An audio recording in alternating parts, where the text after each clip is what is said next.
지연은 5살 딸 하은을 키우는 싱글맘입니다.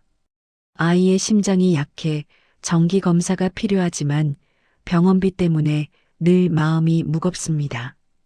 어느 날 밤 하은의 상태가 급격히 나빠져 응급실로 달려갔는데 그곳에서 10년 전 사라진 옛 연인 민우를 우연히 마주칩니다. 민우는 이제 의료재단 이사가 되어 있었고 지연의 모습을 보고 충격에 빠집니다. 더 놀라운 건 하은의 존재였습니다. 민우는 직감적으로 알았습니다. 저 아이가 혹시 자신의 딸이 아닐까? 하지만 병원 부원장 도경은 10년 전부터 두 사람을 갈라놓기 위해 온갖 방해를 해왔고 지금도 지연을 괴롭힙니다. 하은의 상태는 점점 악화되고 수술비를 마련할 수 없는 지연은 절망에 빠집니다. 민우는 숨겨진 진실을 파헤치기 시작하고 10년 전 도경이 자신과 지연의 연락을 고의로 차단했다는 충격적인 사실을 알게 됩니다. 분노한 민우는 재단 이사회에서 도경의 모든 비리를 폭로하고 마침내 정의를 실현합니다. 하은의 수술은 성공적으로 끝나고 민우는 하은에게 자신이 아빠라고 고백합니다. 10년 동안 비틀리고 멈춰있던 인연이 다시 시작되는 감동적인 순간입니다. 과연 이 가족은 행복을 되찾을 수 있을까요? 이제 이야기 시작합니다. 이야기 시작 전 구독과 좋아요 꾹 눌러주세요. 영상 제작에 큰 힘이 됩니다. 밤 11시 지연은 편의점 야간 근무를 마치자마자 하은을 안고 병원으로 뛰어들었다. 아이의 얼굴은 창백했고 숨소리는 거칠게 끊어지고 있었는데 그 소리를 들을 때마다 지연의 심장도 함께 요동쳤다. 하은의 작은 손이 지연의 옷깃을 꽉 움켜쥐고 있었지만 그 힘이 점점 약해지는 게 느껴졌다. 지연은 더 빨리 뛰었다. 발이 바닥에 닿을 때마다 통증이 왔지만 그런 건 중요하지 않았다. 응급실 문을 밀고 들어서는 순간 형광등 불빛이 눈을 찔렀고 소독약 냄새가 코를 찔렀으며 여기저기서 들리는 신음소리가 귀를 울렸다. 지연은 숨을 가다듬고 접수대로 달려갔다. 수간호사 미선이 피곤한 얼굴로 고개를 들었는데 그 눈빛을 보는 순간 지연은 알았다.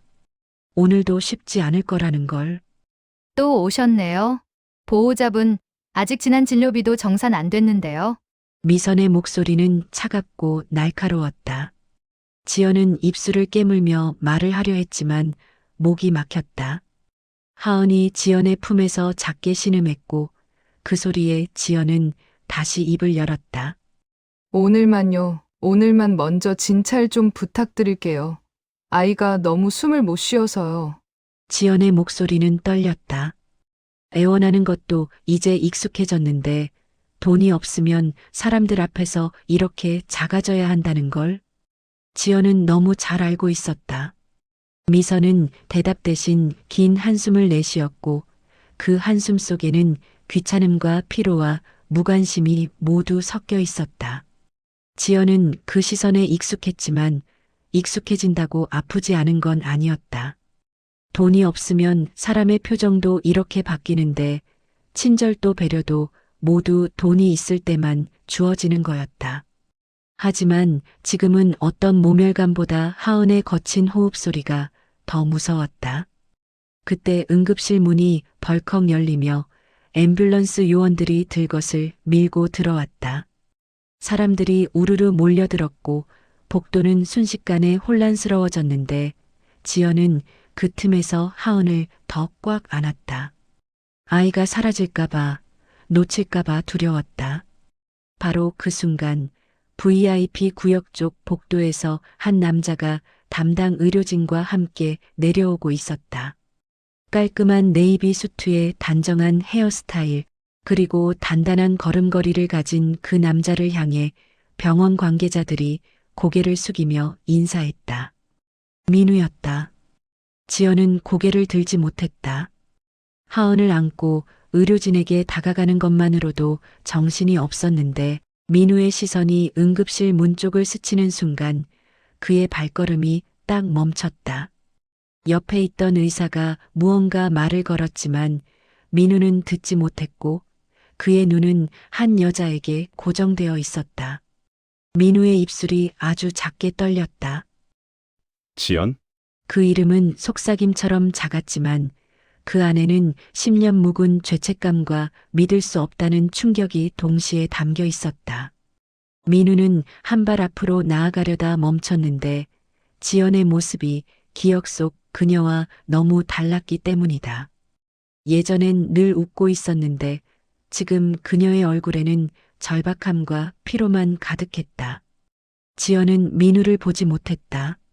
아니, 볼 여유가 없었다.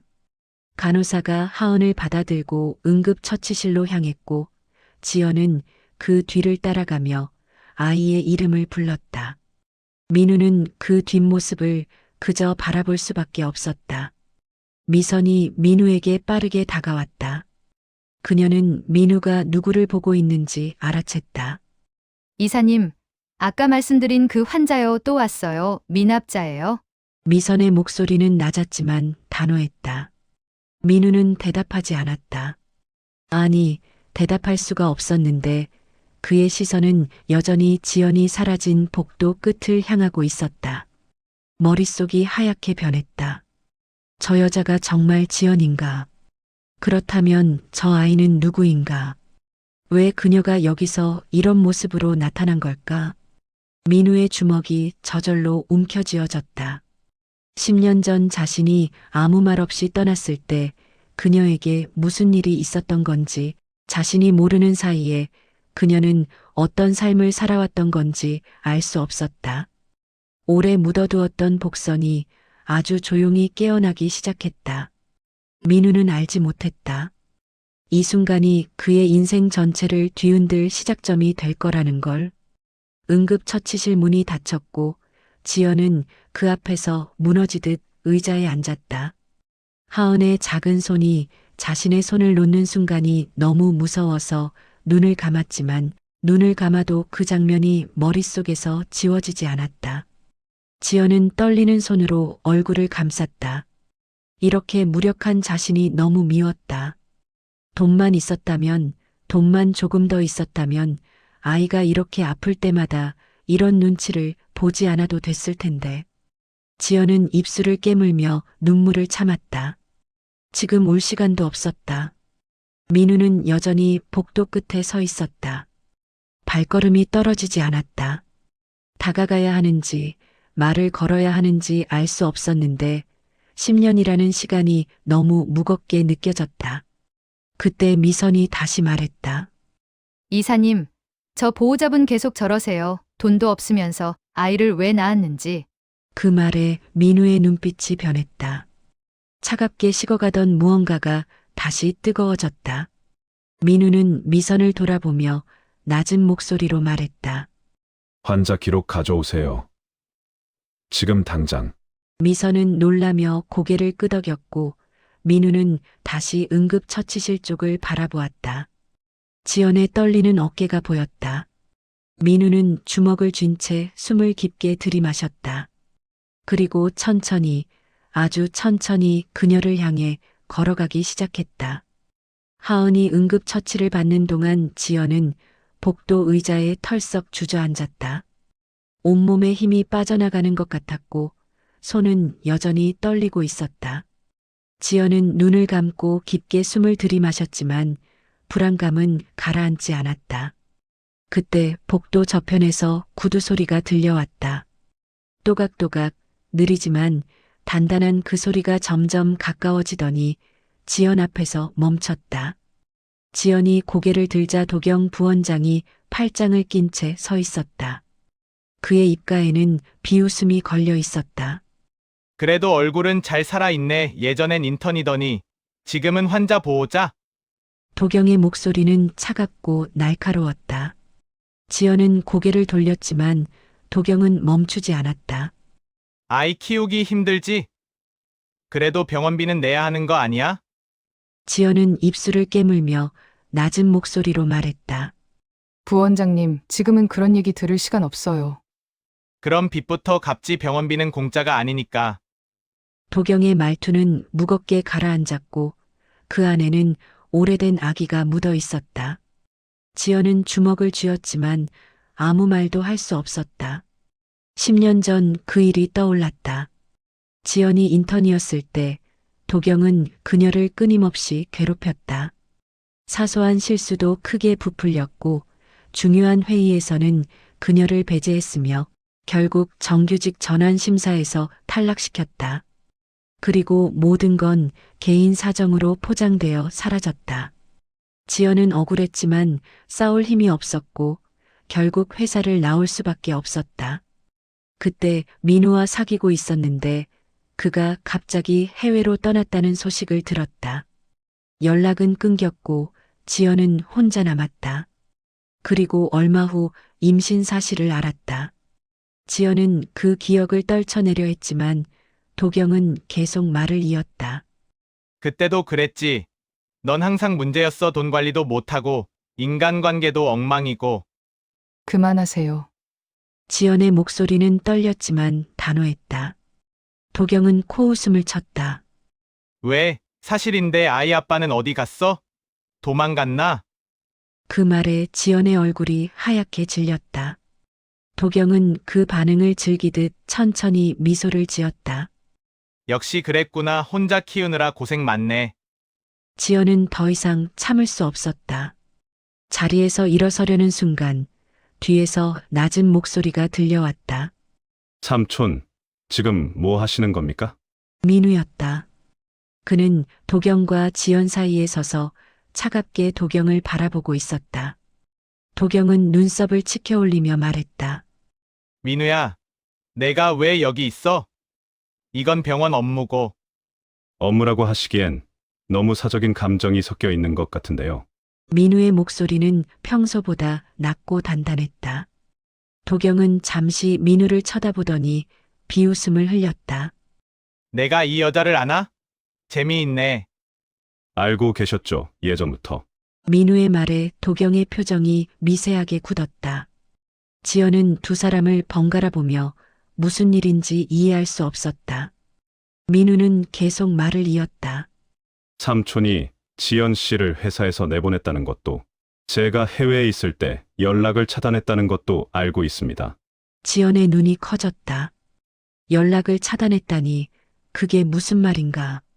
민우는 지연을 돌아보지 않고 도경만 바라보고 있었다. 도경은 한숨을 쉬며 말했다. 그래, 그랬지.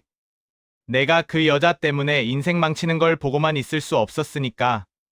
제 인생은 제가 선택합니다. 선택. 넌 아직도 어리구나.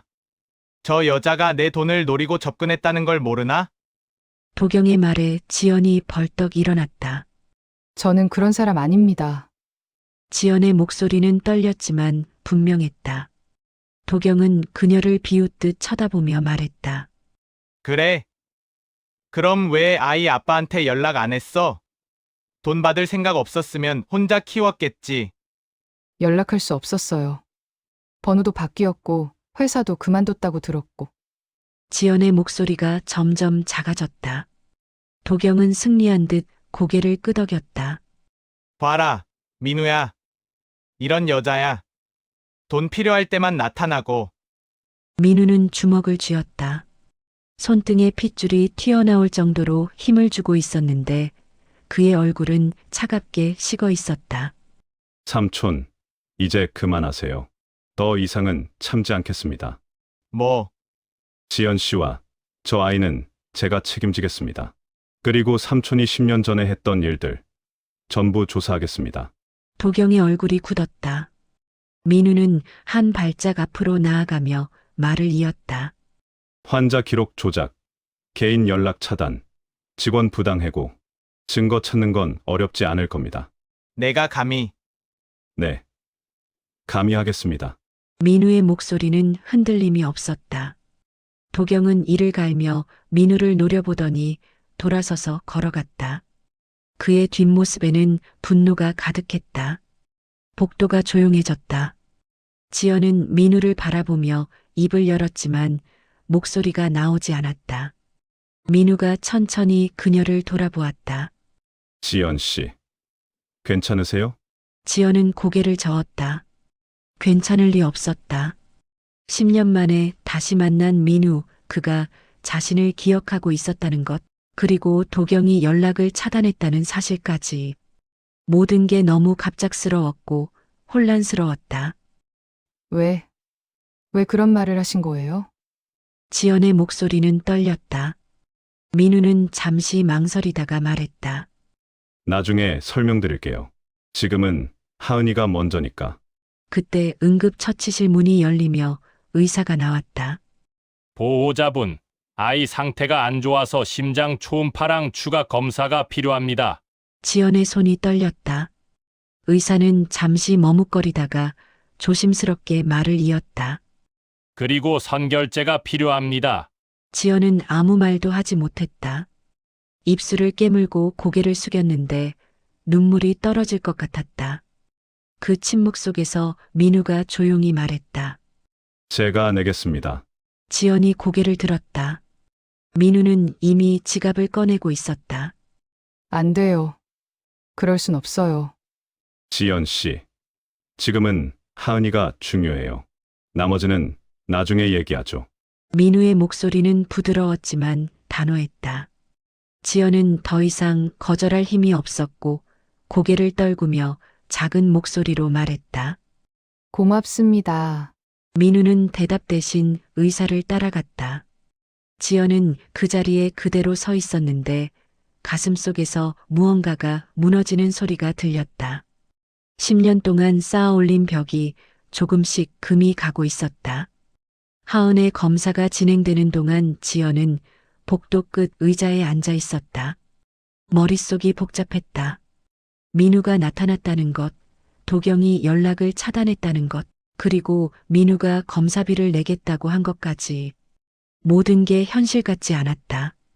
발소리가 들려왔다. 지연은 고개를 들지 않아도 누군지 알 수 있었다. 민우였다. 그는 조심스럽게 지연 옆에 앉았고 잠시 침묵이 흘렀다. 지연 씨. 민우의 목소리는 조심스러웠다. 지연은 여전히 고개를 들지 않았다. 나 기억 안 나요? 지연은 천천히 고개를 돌렸다. 민우의 얼굴을 똑바로 보는 건 10년 만이었다. 그는 예전보다 성숙해 보였고 눈빛도 달라져 있었지만 여전히 그 사람이었다. 기억해요. 지연의 대답은 짧았다. 민우는 안도하는 듯 숨을 내쉬었지만 곧 표정이 어두워졌다. 그동안 어떻게 지냈어요? 보시다시피요. 지연의 목소리는 차가웠다. 민우는 입술을 깨물었다. 그녀의 차가운 태도가 당연했다. 자신이 떠난 뒤 그녀가 어떤 삶을 살았는지 그는 상상할 수밖에 없었다. 지연 씨. 저 아이. 민우는 말을 잇지 못했다. 묻고 싶은 것과 묻지 말아야 할 것 사이에서 갈등하고 있었다. 지연은 그의 눈빛을 읽었다. 왜요? 뭐가 궁금하신데요? 지연의 목소리에는 방어적인 감정이 섞여 있었다.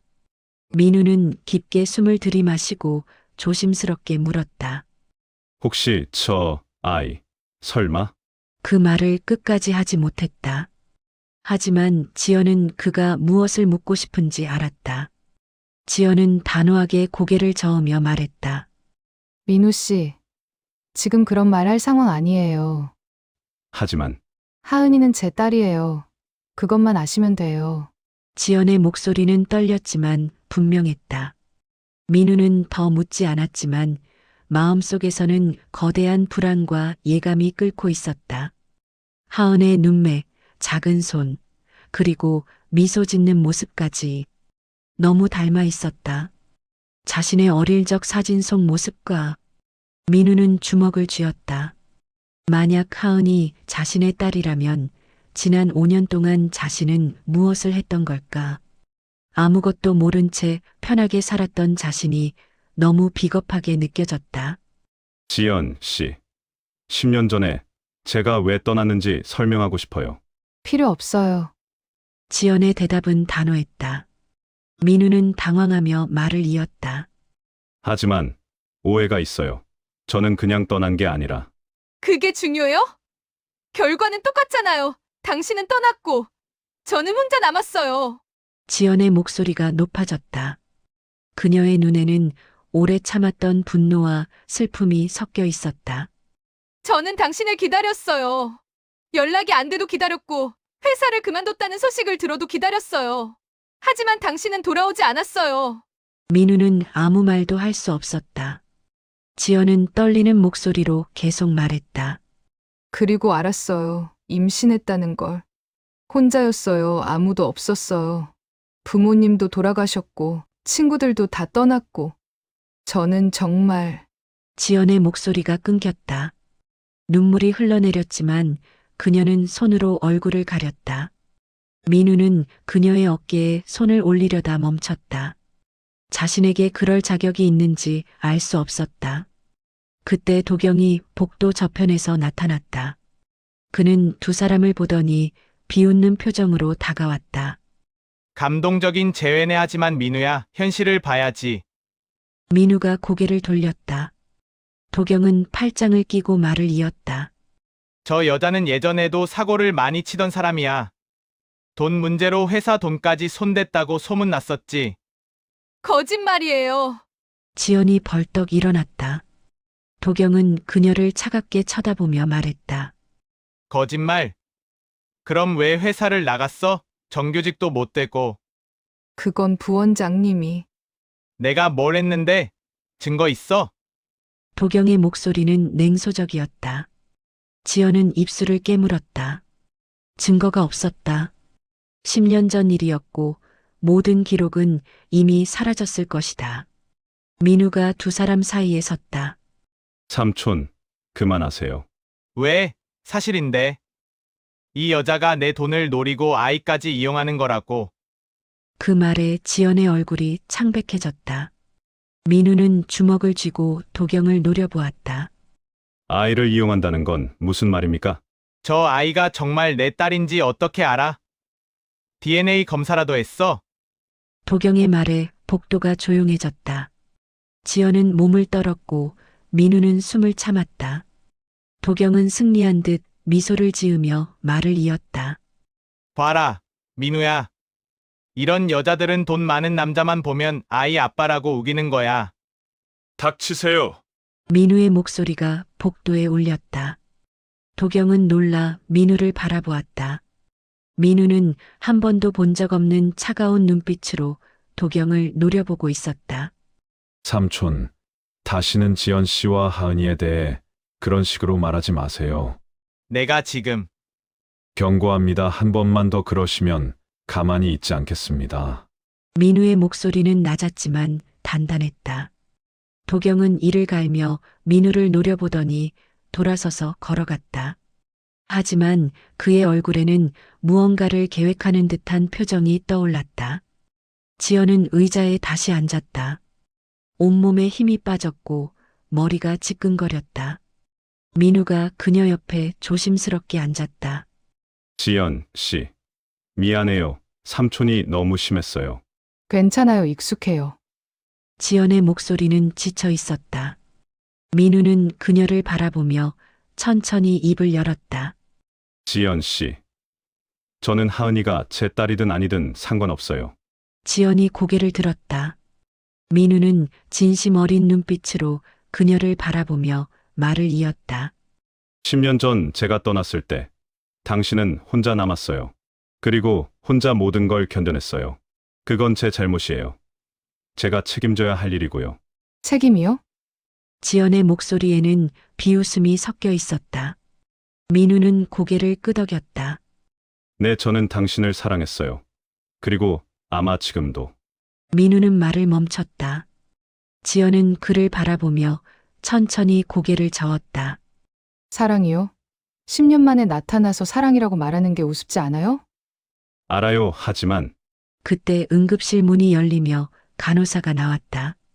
보호자님, 검사 결과 나왔습니다. 지연과 민우는 동시에 일어났다. 간호사는 심각한 표정으로 말을 이었다. 하은이 심장 상태가 예상보다 안 좋습니다. 수술이 필요할 수도 있어요. 지연의 다리에 힘이 풀렸다.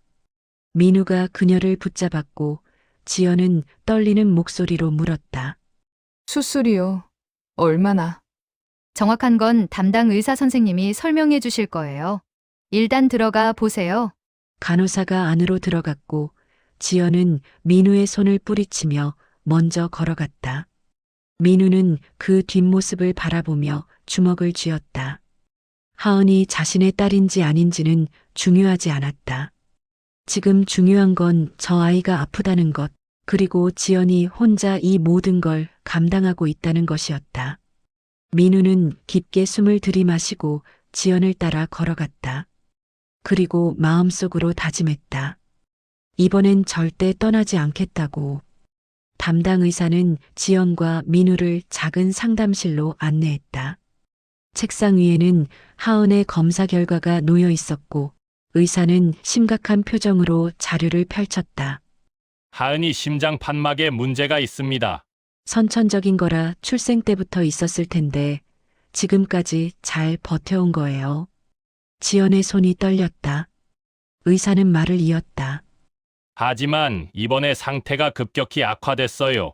수술이 필요합니다. 빠르면 빠를수록 좋고요. 수술 비용은 얼마나 되나요? 지연의 목소리는 겨우 나왔다. 의사는 잠시 망설이다가 조심스럽게 말했다. 1,000만 원 정도 예상됩니다. 입원비 포함해서요. 지연의 얼굴이 창백해졌다. 1,000만 원. 그녀에게는 상상할 수 없는 금액이었다. 편의점에서 야간 근무를 해도 한 달에 겨우 100만 원 조금 넘게 버는데 그 돈을 어떻게 마련한단 말인가. 언제까지 준비하면 되나요? 일주일 안에는 수술해야 합니다. 늦으면 위험해요. 의사의 말에 지연은 입술을 깨물었다. 일주일. 너무 짧은 시간이었다. 민우가 조용히 말했다. 제가 내겠습니다. 지연이 고개를 돌렸다. 민우는 진지한 표정으로 그녀를 바라보고 있었다. 안 돼요. 지연 씨. 지금은 하은이가 안 된다고요. 지연의 목소리가 높아졌다. 의사는 당황하며 자리를 떴고 상담실에는 두 사람만 남았다. 지연은 떨리는 목소리로 말을 이었다. 당신 돈 받을 수 없어요. 저는 그렇게 살고 싶지 않아요. 하지만 하은이는 하은이는 제가 책임질 거예요. 제가 낳았고, 제가 키웠으니까. 지연의 눈에는 눈물이 고여 있었지만 그녀는 울지 않았다. 민우는 그녀의 단단한 표정을 보며 가슴이 아팠다. 저렇게 혼자 버텨온 세월이 얼마나 힘들었을까. 지연 씨. 저는 도와주고 싶은 거예요. 다른 의미 없이. 의미가 없을 리 없잖아요. 당신은 재단 이사고, 저는 미납자예요. 이게 무슨 의미인지 당신도 알잖아요. 지연은 자리에서 일어나 문을 향해 걸어갔다. 민우는 그녀를 붙잡고 싶었지만 손을 뻗지 못했다. 지연이 나간 뒤 민우는 상담실에 혼자 남았다. 그는 깊게 숨을 내쉬고 책상 위에 놓인 하은의 검사 결과를 다시 들여다봤다. 선천성 심장 판막 이상. 출생 때부터 있었다는 말이 머릿속에 맴돌았다. 민우는 자리에서 일어나 병원 행정실로 향했다. 이사로서 그는 병원 내부 시스템에 접근할 권한이 있었다. 행정실 직원들이 인사를 했지만 민우는 대답하지 않고 컴퓨터 앞에 앉았다. 환자 검색 시스템에 지연의 이름을 입력했다. 몇 초 후 화면에 기록이 떴다. 민우는 스크롤을 내리며 하나하나 확인했다. 그러다 10년 전 기록에서 손이 멈췄다. 산부인과 응급 입원 기록이었다. 날짜를 보는 순간 민우의 심장이 세게 뛰었다. 그 시기는 자신이 해외로 급하게 떠난 직후였다. 민우는 떨리는 손으로 기록을 클릭했다. 출산 기록이 나타났다. 보호자란에는 아버지 미상이라고 적혀 있었고 산모는 혼자였다고 기록되어 있었다. 민우는 계속 스크롤을 내렸다. 그러다 담당 의료진 란에서 눈이 멈췄다. 자신의 이름이 있었다. 정확히는 민우 이사 보호자 연락 요청이라는 메모가 있었다. 민우는 숨이 막혔다. 누군가 자신에게 연락하려 했다는 뜻이었다. 민우는 메모 작성자를 확인했다. 당시 산부인과 수간호사였던 사람이었는데 지금은 퇴직한 상태였다. 그 아래 또 다른 메모가 있었다. 도경 부원장 지시로 연락 보류. 환자 개인 사정으로 처리. 민우의 손이 떨렸다. 도경이 연락을 막았다. 지연이 자신을 찾으려 했을 때 도경이 그걸 차단했던 것이다. 민우는 주먹을 쥐었다. 손등에 핏줄이 튀어나왔고 이가 갈렸다. 그럼 정말 민우는 하은의 출생 기록을 다시 확인했다.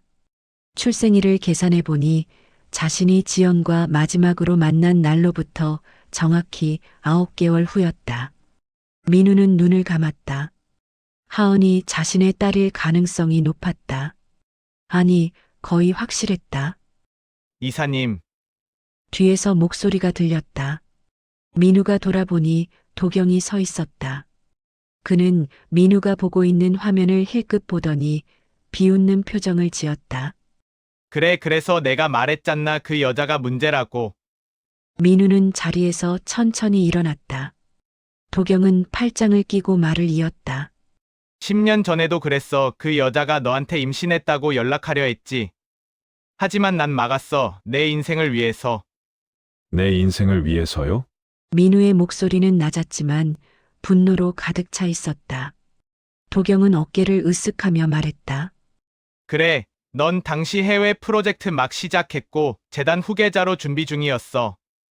그런데 가난한 여자가 애 낳았다고 나타나면 어떻게 돼? 내 인생 끝나는 거야. 그건 삼촌이 결정할 일이 아니었어요. 난 내 보호자였고 재단을 생각해야 했어. 도경의 목소리는 단호했다. 민우는 한 발짝 앞으로 다가가며 물었다. 삼촌, 혹시 알고 있었습니까? 저 아이가 제 딸일 수도 있다는 걸. 도경의 표정이 굳었다. 그의 눈빛이 흔들렸고 입술이 미세하게 떨렸다. 그 반응이 답이었다. 민우는 이를 갈았다. 알고 있었구나. 그리고도 막은 거군요. 그래, 알고 있었어. 그래서 더 막았지. 그 여자가 너한테 달라붙어서 평생 돈 뜯어먹으려 할 게 뻔했으니까. 지연 씨는 그런 사람 아니에요. 민우의 목소리가 터져 나왔다. 도경은 코웃음을 쳤다. 내가 뭘 알아? 10년 동안 한 번도 안 만났으면서. 사람은 변해. 민우야, 특히 돈 앞에서는. 민우는 더 이상 참을 수 없었다.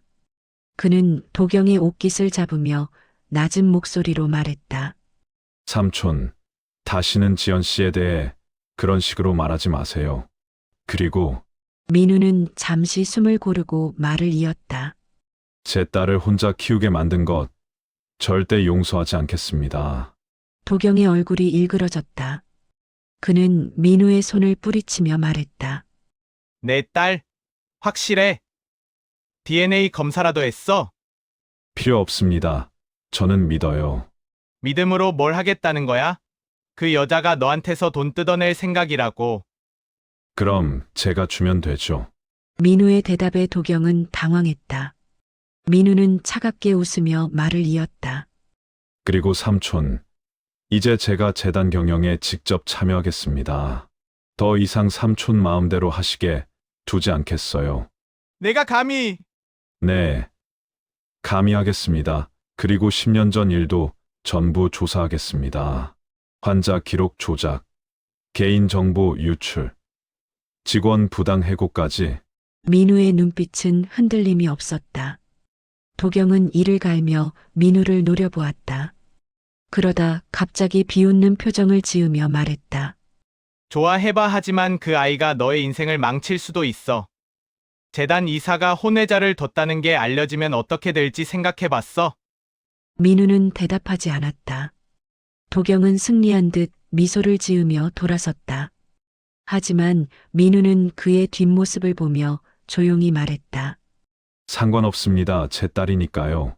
도경의 발걸음이 잠시 멈췄지만 그는 돌아보지 않고 걸어갔다. 민우는 다시 컴퓨터 화면을 바라봤다. 하은의 출생 기록이 여전히 떠 있었다. 민우는 화면을 닫고 자리에서 일어났다. 가슴속에서 무언가가 뜨겁게 타오르고 있었다. 분노도 죄책감도 그리고 결심도 함께. 그는 복도로 나와 하은이 입원한 병실을 향해 걸어갔다. 지연이 병실 문 앞에 서 있었다. 그녀는 유리창 너머로 하은을 바라보고 있었고 그 얼굴에는 눈물 자국이 남아 있었다. 민우는 그녀 옆에 조용히 섰다. 지연은 민우를 보지 않고 말했다. 가세요. 당신이 여기 있으면 힘들어요. 지연 씨, 제발 가주세요. 지연의 목소리는 떨렸다. 민우는 그녀를 바라보며 천천히 입을 열었다. 지연 씨. 저는 알았어요. 하은이가 제 딸이라는 걸. 지연의 몸이 굳었다.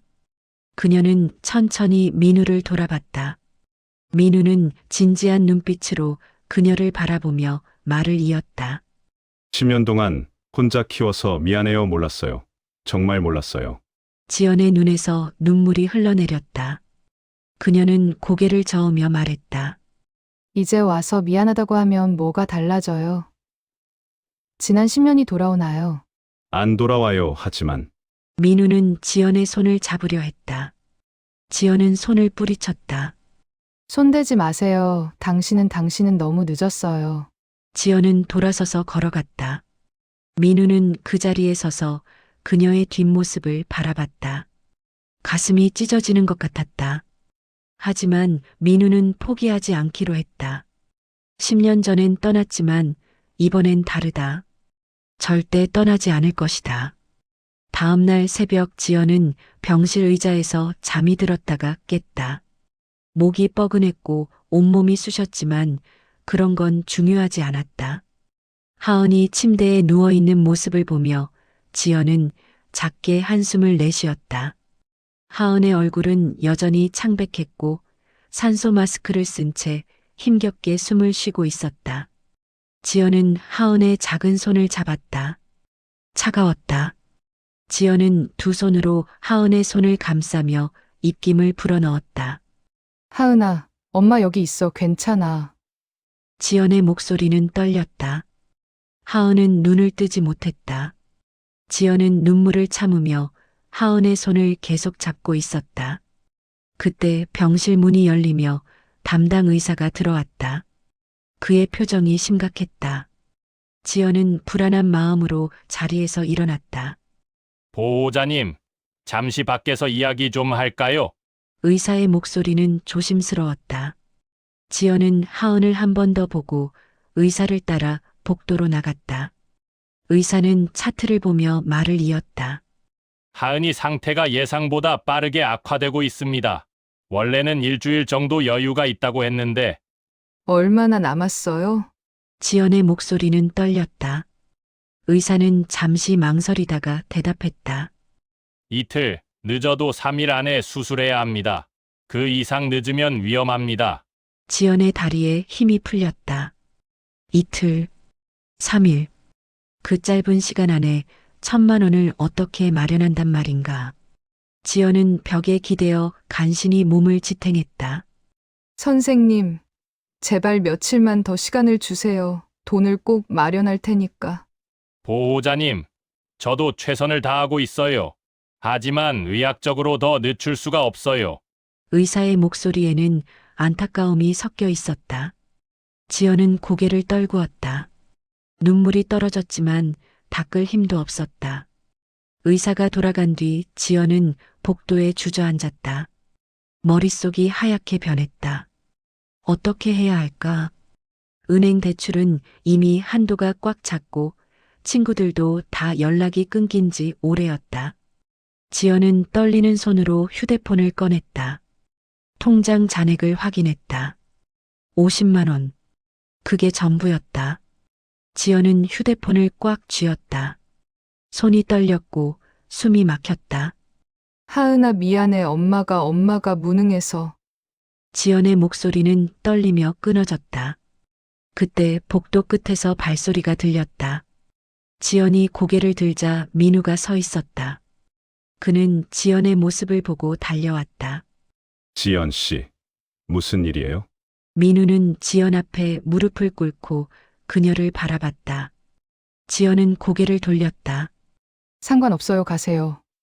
하은이한테 무슨 일 있어요? 민우의 목소리는 다급했다. 지연은 대답하지 않았다. 민우는 일어나 간호사실로 달려갔다. 잠시 후 그는 창백한 얼굴로 돌아왔다. 이틀 안에 수술해야 한다고요? 민우의 목소리는 떨렸다. 지연은 여전히 고개를 숙이고 있었다. 민우는 그녀 앞에 다시 앉으며 말했다. 지연 씨, 제가 낼게요. 제발 받아주세요. 싫어요. 지연의 대답은 단호했다. 민우는 답답한 표정으로 말을 이었다. 지금 하은이 생명이 달린 문제예요. 자존심 따질 때가 아니잖아요. 자존심이 아니에요. 지연이 고개를 들었다. 그녀의 눈은 붉게 충혈되어 있었고 눈물로 얼룩져 있었다. 당신 돈 받으면 평생 빚진 채로 살아야 해요. 당신한테 고개 숙이고 눈치 보고 그렇게 살아야 한다고요. 저는 그런 거 바라지 않아요. 하지만 현실은 그래요. 돈을 받으면 끝이 아니에요. 시작이에요. 평생 짊어지고 가야 할 짐이 시작되는 거예요. 지연의 목소리는 절박했다. 민우는 그녀의 손을 잡으려 했지만 지연은 손을 뒤로 뺐다.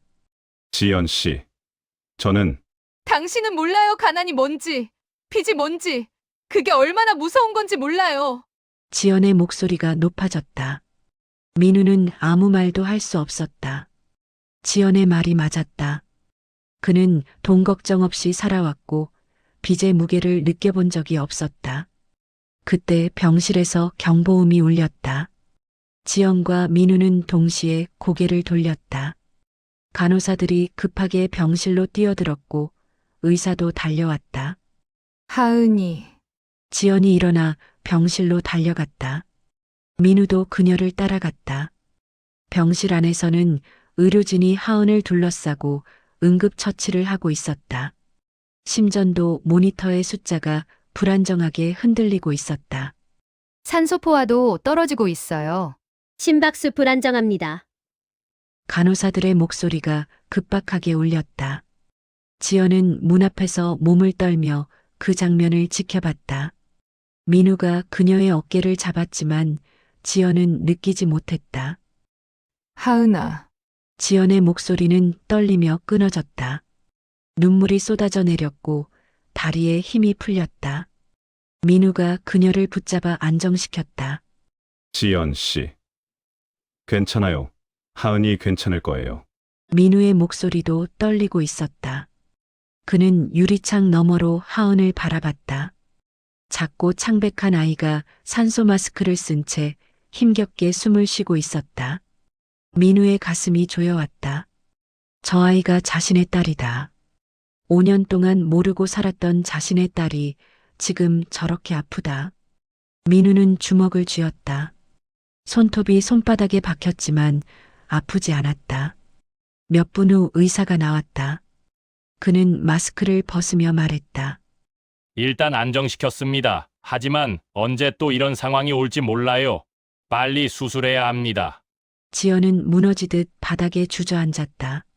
민우가 그녀를 부축했지만 지연은 일어나지 못했다. 보호자님, 수술 일정 잡아야 하는데 언제쯤 가능하세요? 의사의 질문에 지연은 대답하지 못했다.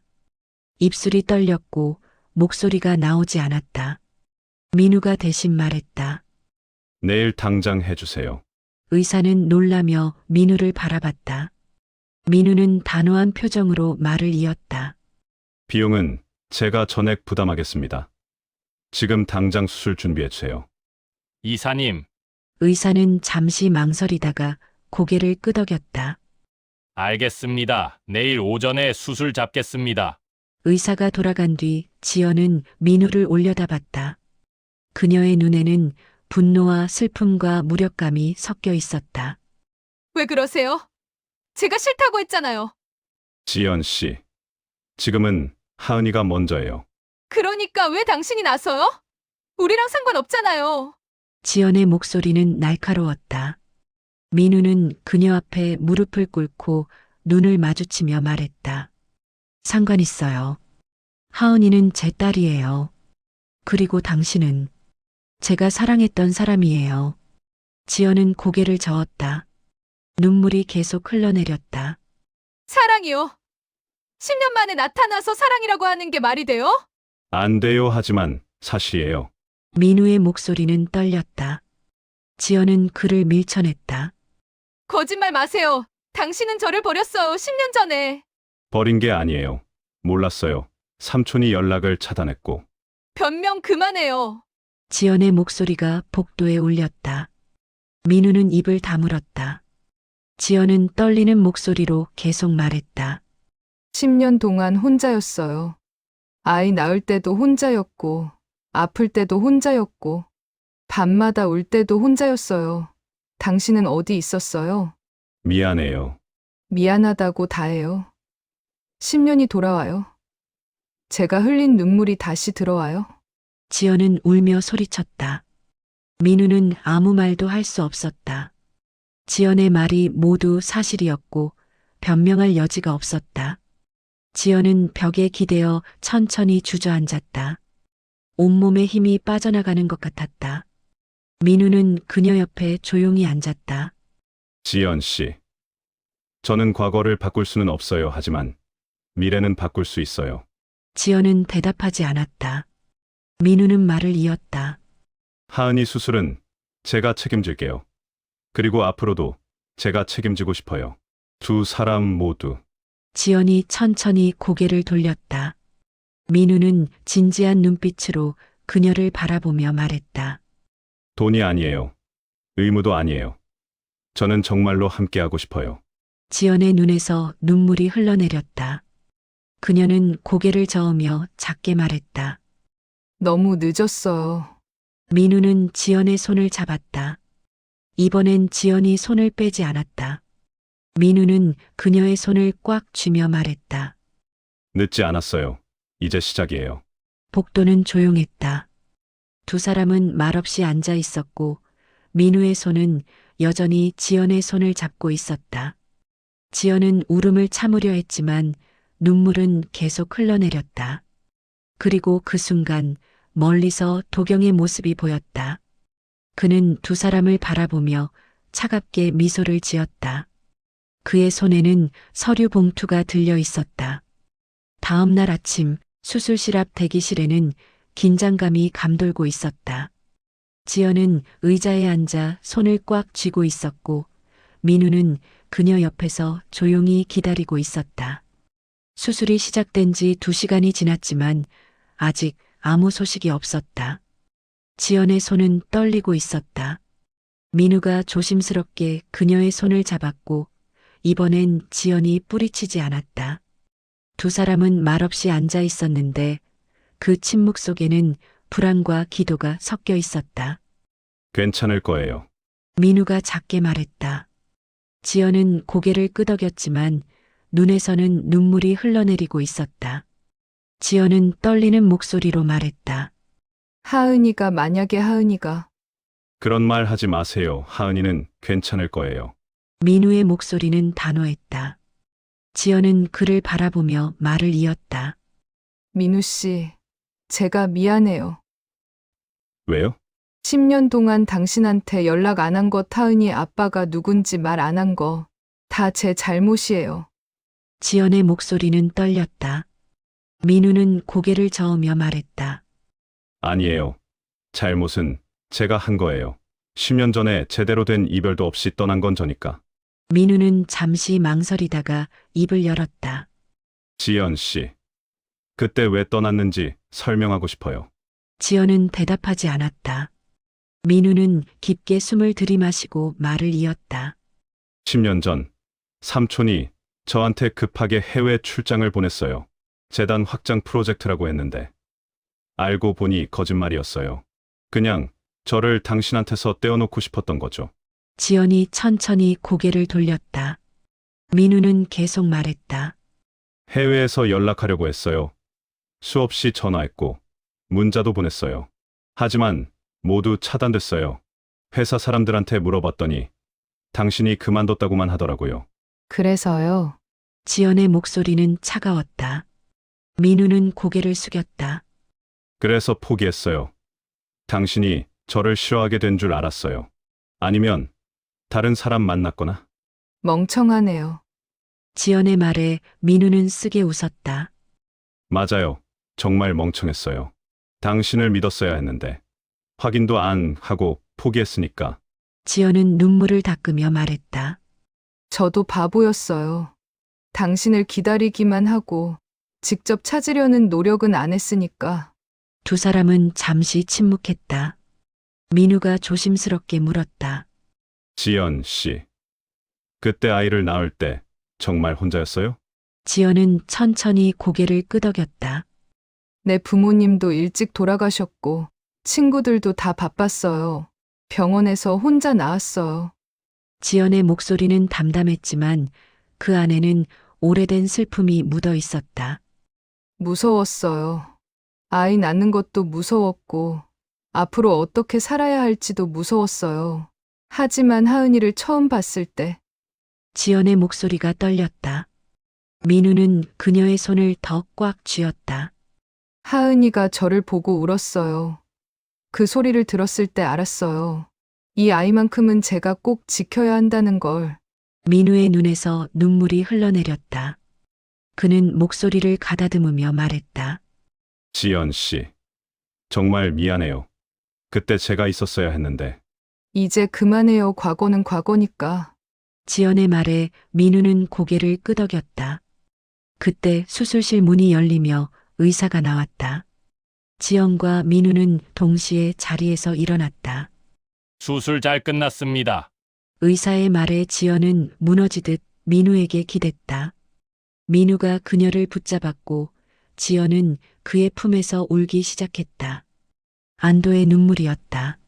하은이 언제 볼 수 있어요? 지연이 떨리는 목소리로 물었다. 의사는 미소를 지으며 말했다. 1시간 후면 회복실로 옮겨질 거예요. 그때 잠깐 보실 수 있어요. 의사가 돌아간 뒤 지연은 민우에게서 떨어지려 했지만 민우는 그녀를 놓지 않았다. 지연은 그의 품에서 한참을 울었다. 10년 동안 혼자 버텨온 무게가 한꺼번에 쏟아져 나오는 것 같았다. 괜찮아요. 이제 괜찮아요. 민우가 그녀의 등을 쓰다듬으며 말했다. 지연은 그의 품에서 천천히 고개를 들었다. 두 사람의 눈이 마주쳤다. 민우 씨, 네. 고마워요. 정말로. 지연의 목소리는 진심이었다. 민우는 미소를 지으며 그녀의 눈물을 닦아주었다. 그때 복도 끝에서 발소리가 들려왔다. 미선수 간호사였다. 그녀는 긴장한 표정으로 다가와 민우에게 속삭였다. 이사님, 잠깐 할 말이 있어요. 민우는 지연을 보며 말했다. 잠깐만 다녀올게요. 민우는 미선을 따라 복도 끝으로 갔다. 미선은 주변을 살피더니 낮은 목소리로 말했다. 이사님, 부원장님이 뭔가 계획하고 있어요. 무슨 계획이요? 자세히는 모르겠는데 아까 변호사랑 통화하는 걸 들었어요. 지연 씨랑 하은이에 대한 얘기 같았어요. 민우의 표정이 굳었다. 미선은 불안한 표정으로 말을 이었다. 그리고 이사님, 사실은 제가 10년 전에도 알고 있었어요. 뭐요? 지연 씨가 임신했다는 거요. 그때 제가 산부인과 수간호사였거든요. 지연 씨가 이사님한테 연락하려고 했는데 부원장님이 막았어요. 민우의 주먹이 쥐어졌다. 미선은 고개를 숙이며 말했다. 죄송해요. 그때 제가 막았어야 했는데 부원장님이 무서워서. 지금이라도 말해줘서 고마워요. 민우의 목소리는 차분했지만 그 안에는 분노가 끓고 있었다. 미선은 주머니에서 봉투를 꺼내 민우에게 건넸다. 이거 10년 전 기록이에요. 부원장님이 지연 씨 연락 차단하라고 지시한 문서랑 당시 통화 기록이요. 몰래 복사해뒀어요. 민우는 봉투를 받아 열었다. 안에는 도경의 서명이 담긴 지시서와 통화 기록이 들어 있었다. 민우는 그 자료들을 보며 이를 갈았다. 미선 씨. 이거 증거로 쓸 수 있어요? 네, 제가 증인으로 나서겠어요. 더 이상은 양심이 괴로워서 못 참겠어요. 민우는 고개를 끄덕이며 말했다. 고마워요. 용기 내줘서. 미선은 안도하는 표정으로 돌아갔다. 민우는 봉투를 들고 지연에게 돌아갔다. 지연은 회복실 앞에서 기다리고 있었다. 무슨 일이에요? 지연이 물었다. 민우는 잠시 망설이다가 봉투를 지연에게 보여주며 말했다. 지연 씨. 10년 전에 제가 당신한테 연락 못한 이유가 있었어요. 삼촌이 의도적으로 막았어요. 이게 증거예요. 지연은 봉투를 받아 내용을 확인했다. 도경의 지시서를 보는 순간 그녀의 손이 떨렸다. 이게 정말이에요? 네, 미선 씨가 증언하겠다고 했어요. 지연은 서류를 보며 눈물을 흘렸다. 분노와 슬픔이 섞인 눈물이었다. 그럼 10년 동안 우리가 헤어져 있던 건 다. 삼촌 때문이었어요. 민우의 목소리는 단호했다. 지연은 서류를 쥐고 몸을 떨었다. 민우가 그녀의 어깨를 잡으며 말했다. 지연 씨. 이제 진실을 밝힐 거예요. 삼촌이 한 일들 전부 세상에 알릴 거예요. 지연이 고개를 들었다. 민우는 진지한 눈빛으로 그녀를 바라보며 말을 이었다. 그리고 우리 다시 시작할 수 있을까요? 지연은 대답하지 못했다. 10년이라는 시간이 너무 길었고 상처도 깊었다. 하지만 민우의 진심 어린 눈빛을 보며 지연은 조금씩 마음이 흔들리는 걸 느꼈다. 그때 회복실 문이 열리며 간호사가 나왔다. 보호자님, 하은이 깨어났어요. 들어가 보세요. 지연과 민우는 함께 회복실로 들어갔다. 하은이 침대에 누워 작게 미소를 짓고 있었다. 지연은 하은에게 달려가 그녀의 손을 잡았다. 하은아, 엄마 여기 있어. 하은이 천천히 눈을 뜨며 말했다. 엄마, 지연의 눈에서 눈물이 쏟아졌다. 하은은 지연을 보며 작게 웃었다. 그리고 민우를 보며 말했다. 아저씨 고마워요. 민우는 하은에게 다가가 손을 잡았다. 천만에 이제 괜찮아. 하은은 민우와 지연을 번갈아 보며 말했다. 아저씨랑 엄마 친구예요. 지연과 민우는 서로를 바라봤다. 민우가 먼저 입을 열었다. 응. 친구야. 아주 오래된 친구. 하은은 미소를 지으며 말했다. 좋아요. 아저씨 좋은 사람 같아요. 지연은 하은의 머리를 쓰다듬으며 눈물을 흘렸다. 민우는 두 사람을 바라보며 조용히 미소를 지었다. 그리고 마음속으로 다짐했다. 이 가족을 지키겠다고. 이번엔 절대 놓치지 않겠다고. 하은의 수술 이틀 후, 민우는 재단 본관 회의실로 향했다. 손에는 미선이 건넨 증거 자료가 들어있는 검은색 서류 가방이 들려 있었고 그의 표정은 어느 때보다 단단했다. 복도를 지나가는 직원들이 인사를 했지만 민우는 고개만 끄덕이고 걸음을 멈추지 않았다. 회의실 문을 열자 이사진과 임원들이 이미 자리에 앉아 있었다. 도경도 당당한 표정으로 상석 옆에 앉아 있었다. 그는 민우를 보며 비꼬듯 미소를 지었다. 늦었네. 민우야, 요즘 병원 일은 안 하고 뭐 하는 거야? 주변 임원들이 작게 웃었다. 민우는 대답하지 않고 자리에 앉았다. 재단 이사장인 민우의 할아버지가 회의를 시작했다. 오늘은 3분기 실적 보고와 함께 중요한 안건이 있어서 모였네. 도경 부원장, 먼저 보고해 보게. 도경이 일어나 프레젠테이션을 시작했다. 병원 수익이 늘었다는 내용이었는데 그 과정에서 환자들에게 과잉 진료를 권유한 사례들이 은근히 포함되어 있었다. 민우는 그 내용을 들으며 주먹을 쥐었다. 도경의 발표가 끝나자 이사장이 말했다. 수고했네. 그럼 다음 안건으로.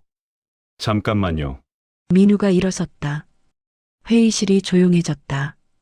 도경은 불안한 표정으로 민우를 바라봤다. 민우야, 무슨 일인가? 이사장이 물었다. 민우는 서류 가방을 열어 자료들을 꺼냈다. 할아버지. 그리고 이사님들, 오늘 제가 중요한 사실을 밝히려고 합니다.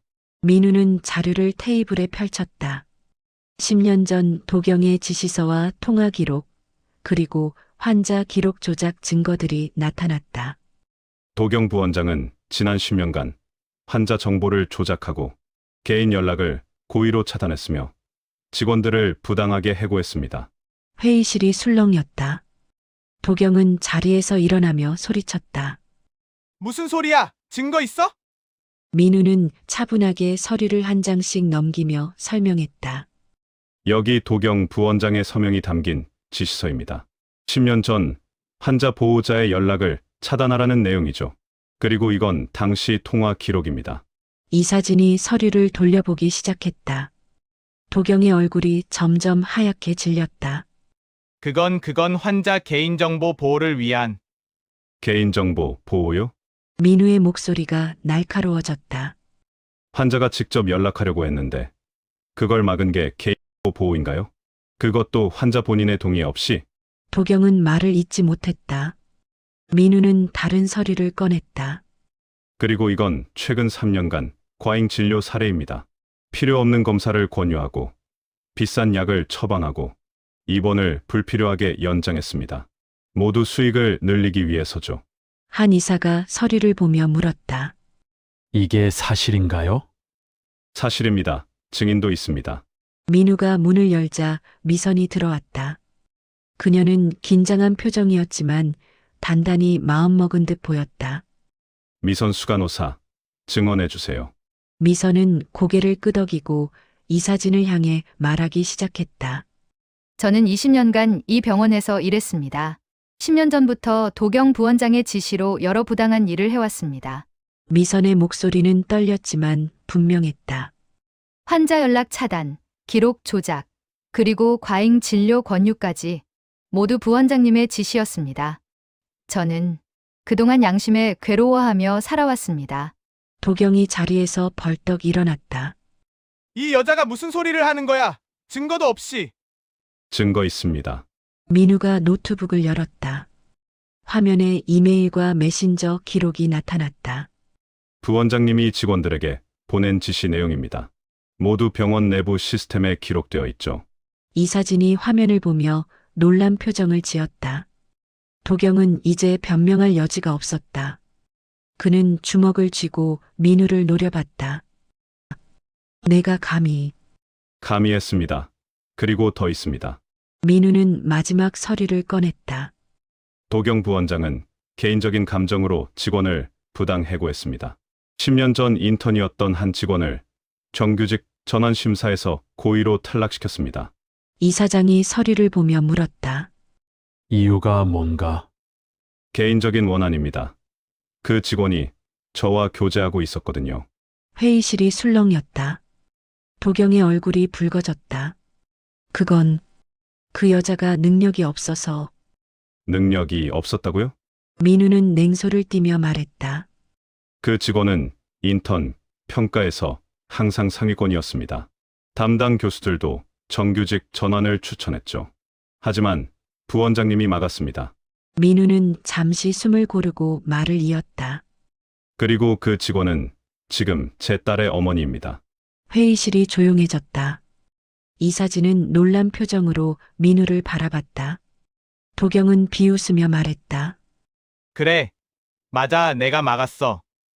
그 여자가 너한테 달라붙어서 평생 돈 뜯어먹으려 할 게 뻔했으니까. 그게 삼촌 마음대로 결정할 일이었나요? 민우의 목소리가 차갑게 가라앉았다. 제 인생은 제가 선택합니다. 삼촌이 아니라. 도경은 이를 갈며 민우를 노려봤다. 이사장이 테이블을 두드리며 말했다. 충분히 들었네.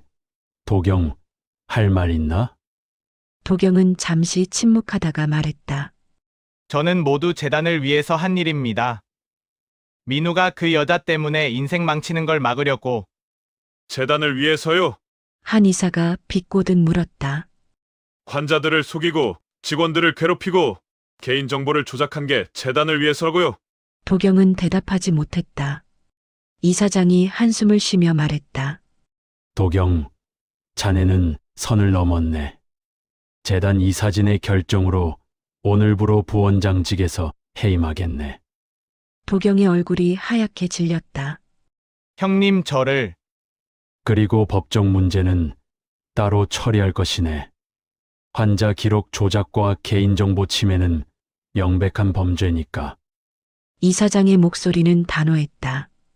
도경은 무너지듯 의자에 앉았다.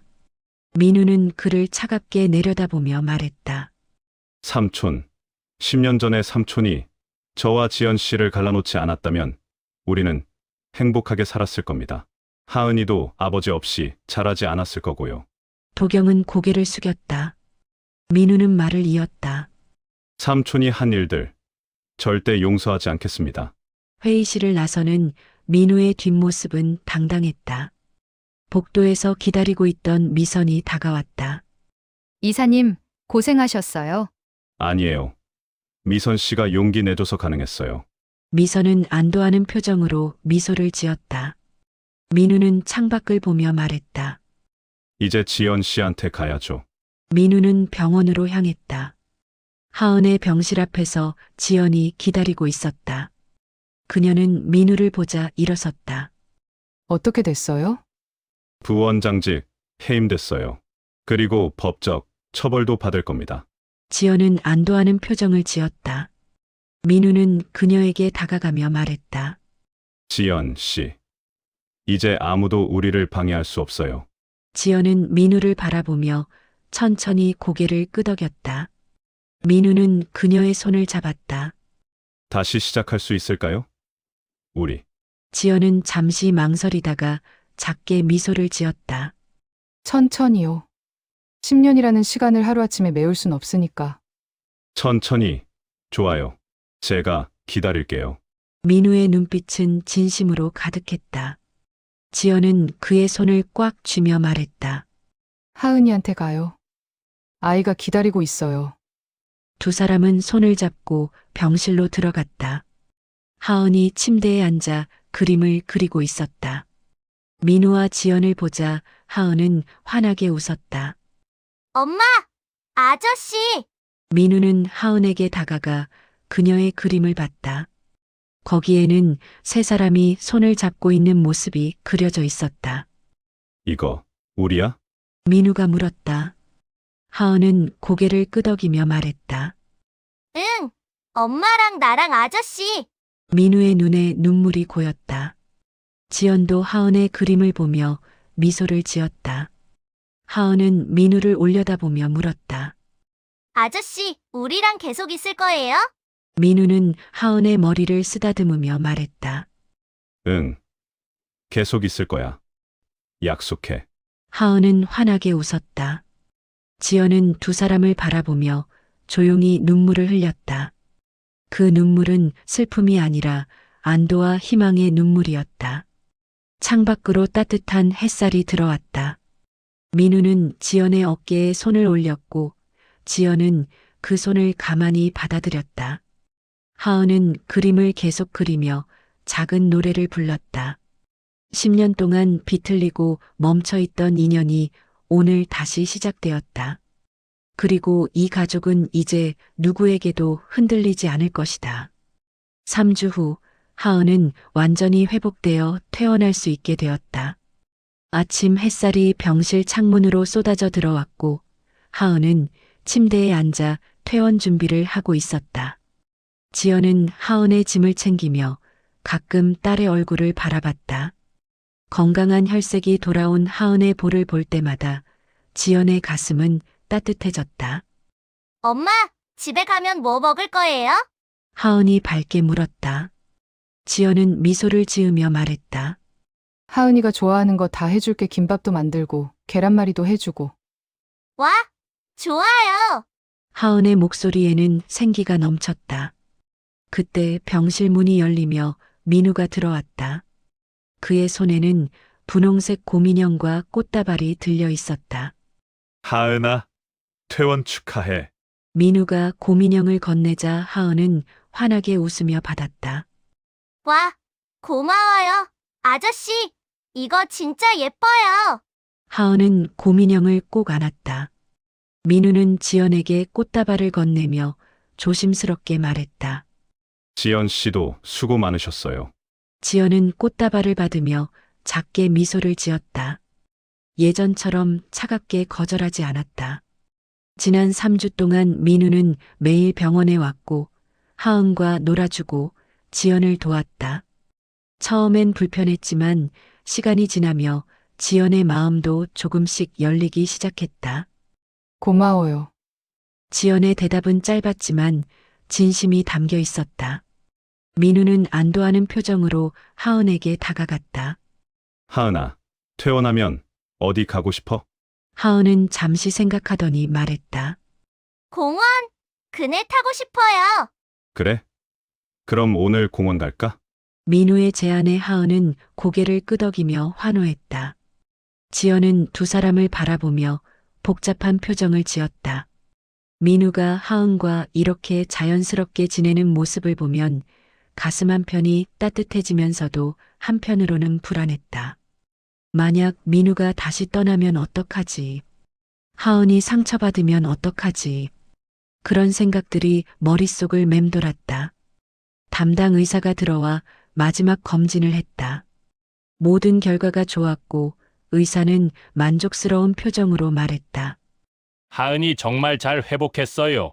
앞으로 정기검진만 잘 받으면 문제 없을 거예요. 지연은 안도의 한숨을 쉬었다. 의사는 민우를 보며 말했다. 이사님 덕분에 수술 시기를 놓치지 않았어요. 정말 다행이에요. 의사가 나간 뒤 지연은 짐을 다 챙겼다. 민우가 짐을 들려 했지만 지연은 고개를 저었다. 괜찮아요. 제가 들 수 있어요. 같이 들어요. 민우의 말에 지연은 잠시 망설이다 고개를 끄덕였다.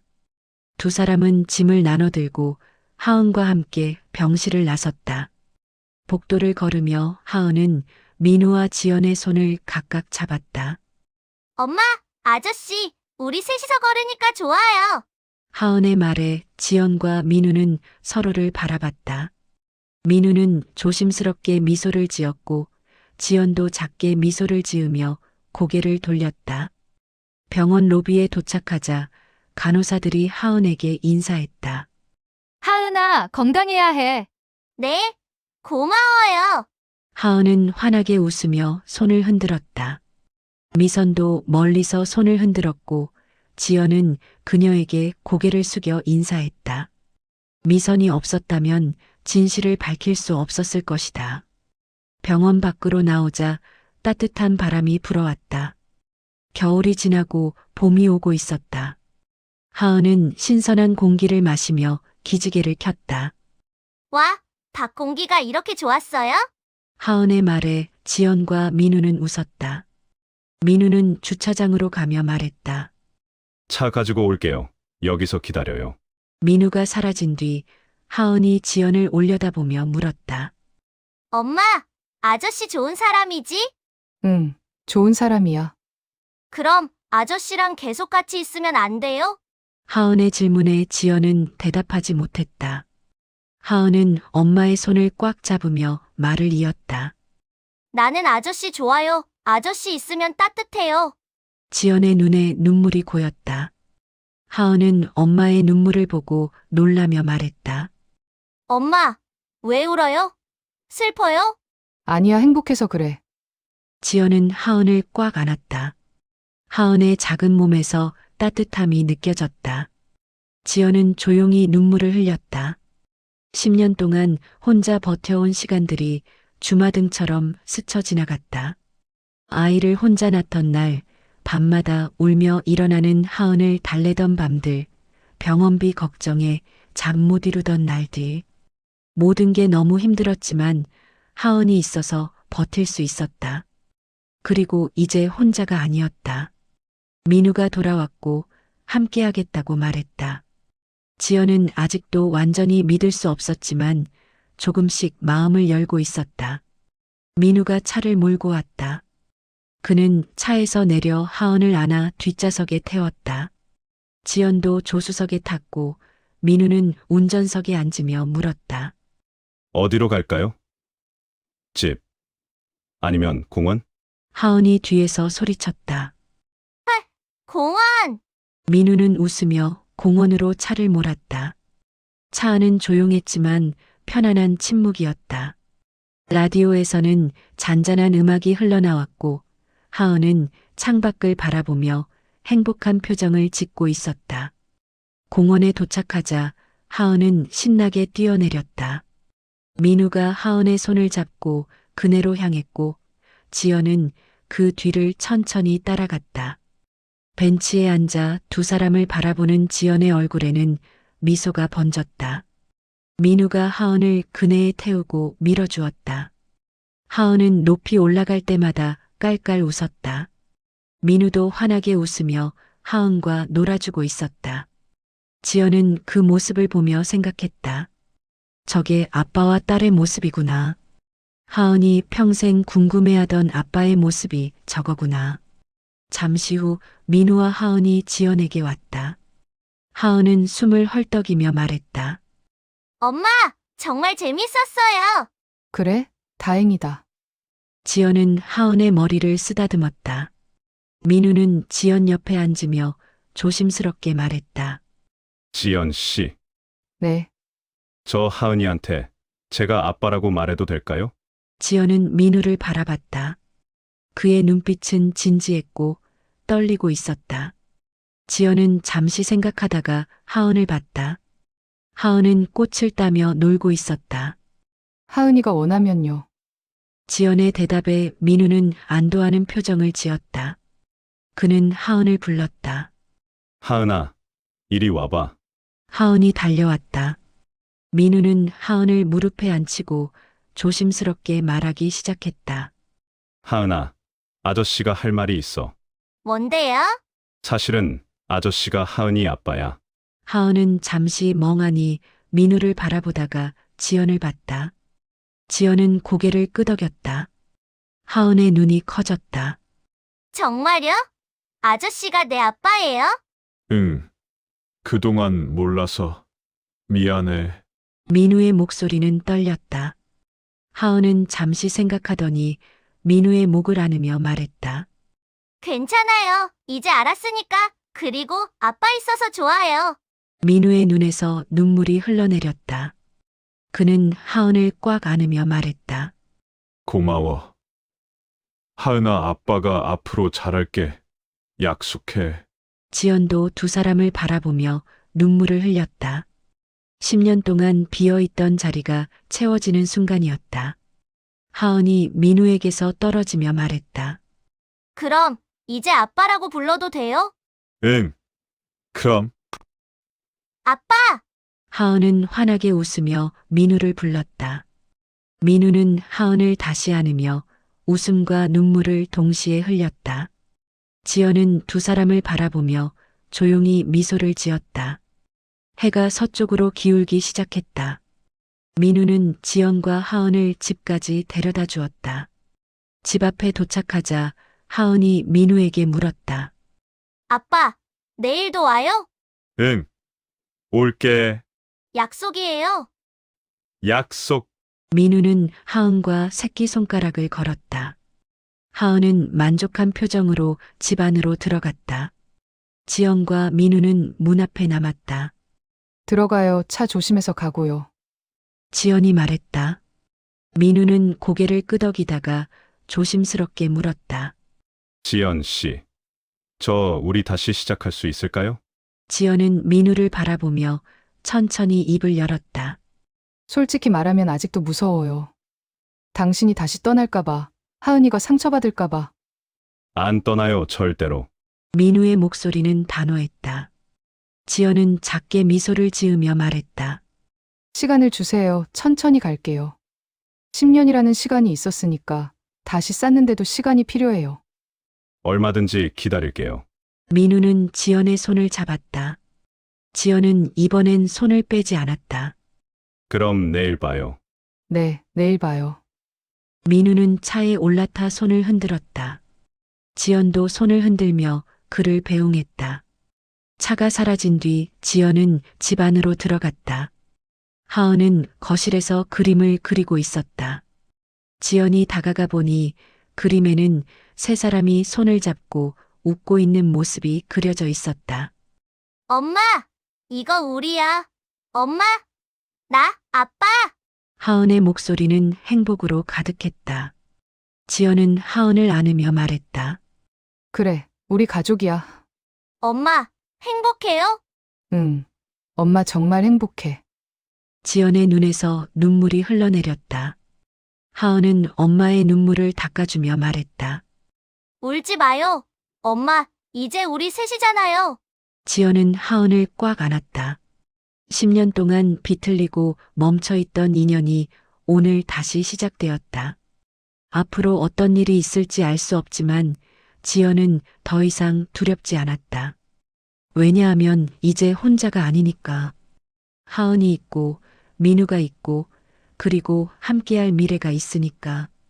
창밖으로 저녁 노을이 지고 있었다.